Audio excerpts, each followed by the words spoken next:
Hello, and welcome back to BlueHat CyberSec Academy. In this video, we will explore further topics from Domain 4 of the Certified in Cybersecurity exam, which is all about network security concepts. This video isn't just for exam preparation, it's also perfect for anyone interested in building a strong foundation in the world of cybersecurity. In this lesson, we would explain the following. Number 1. On-premises data centers. Then we will deep dive into on-premises data centers. Number 3, redundancy. And last but not the least, application of redundancy. So let's begin. On-premises data centers. When it comes to data centers, there are two primary options. Organizations can either outsource the data center or own it. If the data center is owned, it will likely be built on premises. A physical space, such as a building, is needed, along with power, HVAC, fire suppression, and redundancy. 1. Data center and closets. The facility's wiring infrastructure is integral to the overall information system's security and reliability. Protecting access to the physical layer of the network is crucial in minimizing both intentional and unintentional damage. Proper protection of the physical site must address these types of security challenges. Data centers and wiring closets may include the following. Media, close-up of network cables and switches. Server rack with telecom equipment. ISP equipment in data center. Phone, network, and special connections. ISP or telecommunications provider equipment. Servers, and wiring or switch components. 2. Heating, ventilation, and air conditioning, or HVAC, and environmental. High-density equipment and equipment within enclosed spaces require adequate cooling and airflow. Well-established standards for operating computer equipment exist, and equipment is tested against these standards. For example, the recommended range for optimized maximum uptime and hardware life is between 64 and 81 degrees Fahrenheit. Or 18 to 27 degrees Celsius. Additionally, it is recommended that a rack have 3 temperature sensors, positioned at the top, middle, and bottom of the rack, to measure the actual operating temperature of the environment. Proper management of data center temperatures, including cooling, is essential. Cooling is not the only concern with airflow. Contaminants like dust and noxious fumes also require appropriate controls to minimize their impact on equipment. Moreover, monitoring for water or gas leaks, sewer overflow, or HVAC failure should be integrated into the building control system. Appropriate alarms should notify organizational staff, and contingency planning to respond to these warnings should prioritize the systems in the building. This helps minimize the impact of a major system failure on people, operations, or other infrastructure. 3. Power. Data centers and information systems consume a tremendous amount of electrical power, which must be delivered both constantly and consistently.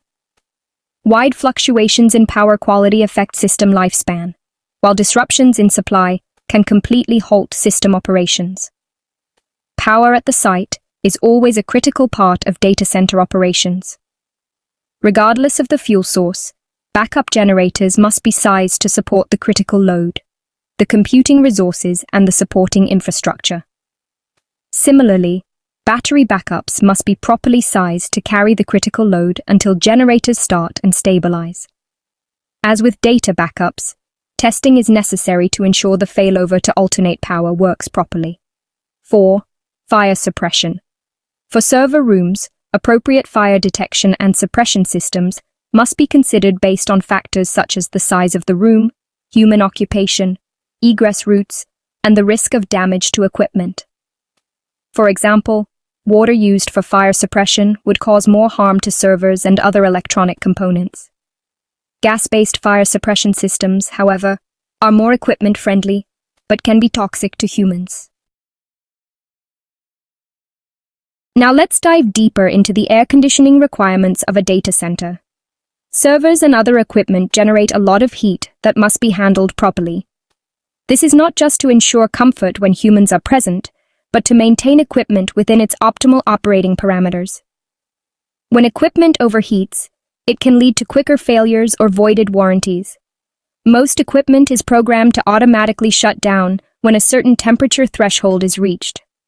While this helps protect the equipment, a system shutdown means it is not available for users, and abnormal shutdowns can lead to data loss or corruption. Another consideration for on-premises data centers is fire suppression systems. In the United States, most commercial buildings are required to have sprinkler systems that are activated in the event of a fire. These sprinklers minimize damage to the building and prevent the fire from spreading. However, they can be detrimental to electronic equipment, as water and electricity don't mix. While water-based fire suppression systems are commonly used, they don't work the way they do in movies, where sprinklers turn on for the entire building when a fire occurs. Additionally, having water pipes overhead in a data center poses a risk, as pipes may eventually leak on the equipment. This risk can be reduced by using a dry pipe system, which keeps water out of the pipes until a fire is detected. With this system, the valve outside the data center opens only when sensors indicate a fire is present, minimizing the risk of leaks. Now let's talk about redundancy. Redundancy refers to designing systems with duplicate components so that if a failure occurs, a backup is available. This concept is critical for data centers as well. Risk assessments for data centers should identify when multiple, separate utility service entrances are necessary for redundant communication channels and, mechanisms. If the organization requires full redundancy, devices should have two power supplies connected to diverse power sources. These power sources should be backed up by batteries and generators. In a high-availability environment, even the generators would be redundant and fed by different fuel types. In addition to keeping redundant backups of information, you also need a redundant power source to provide backup power. An uninterrupted power supply, or UPS, transfer switches, or transformers may be involved. In case of power interruptions due to weather or blackouts, a backup generator is essential. Often, there will be two generators connected by separate transfer switches. These generators might be powered by diesel, gasoline, propane, or even solar panels. For essential facilities like hospitals or government agencies, it's common to contract with multiple power companies and be on two different grids, ensuring redundancy. That's all for now. Thanks for tuning in. Keep the momentum going by checking out the next video in the series. If you haven't already, please like, share, and subscribe to BlueHat CyberSec Academy.